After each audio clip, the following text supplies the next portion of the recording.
யோக மீடியா அன்பர்களுக்கு வணக்கம். பேர் பார்த்தசாரதிங்க. இப்போ நான் கையில் வச்சுருக்க மொழியை வந்து கரும்பூலாங்க.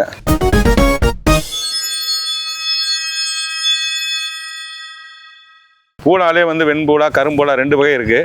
வெண்பூலா பார்க்குறது ரொம்ப ரொம்ப அரிதுங்க.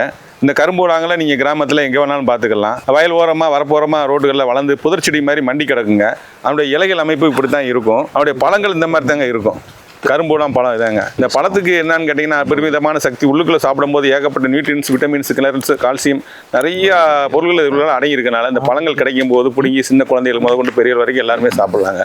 அவ்வளோ விட்டமின்ஸ், மினரல்ஸ் இந்த கரும்பூலாம் பழத்தில் இருக்குங்க. பேரே கரும்பூலான்னு வச்சிருக்காங்க. கருநெல்லி, கரும்பூலாம். கருநெல்லியை தேடி நிறைய பேர் அலைஞ்சிக்கிட்டே இருப்பீங்க, கிடைக்காது. அதுக்கு போல தேவைக்கு இந்த கரும்பூலாம் பழத்தை சாப்பிடுங்க. அதில் எவ்வளோ சக்தி இருக்கோ அதை காட்டி அபரிமிதமான சக்தி இந்த கரும்பூலாம் பழத்துக்கு இருக்குங்க. இந்த மாதிரி பயங்கரமாக பிளாக்காக உங்களோட ஹேர் நல்லா கரைன்னு கருமையாக வரணும்னா, செம்பட்டையெல்லாம் மாறணும்னு சொன்னீங்கன்னா இந்த பழத்தை முடிஞ்ச அளவு சேகரிங்க. பழத்தினுடைய சாரை நீங்கள் எடுத்து தைலமாக காய்ச்சணுங்க. இந்த கரும்பூலாம் பழம் எனக்கு எங்கே கிடைக்கும், இலை எங்கே கிடைக்குன்னு கேட்க நீங்கள் தேவை அவசியம் இல்லைங்க. உங்கள் ஊர்லேயே ஒரு நாட்டு வைத்தியர், சித்த வைத்தியர் 30 ஆண்டு காலமாக ஓரமாக இதனால் ஒரு ஓரமாக வசிக்கிட்டு இருப்பார். அவரை போய் நீங்கள் தேடி போய் பாருங்கள். எனக்கு இந்த இலையும் பழமும் தேவைப்படுதுங்க, ஒரு காக்கிலோ அதில் ஒரு காக்கிலோ தேவைப்படுதுங்கன்னு சொல்லுங்கள். உங்களுக்கு சேகரித்து வந்து கொடுப்பாருங்க. நீங்களே தைலத்தை எப்படி காய்ச்சணும்னு சொல்லி ப்ரிப்பரேஷன் போட்டு பார்த்தீங்கன்னா நிறையா வருங்க.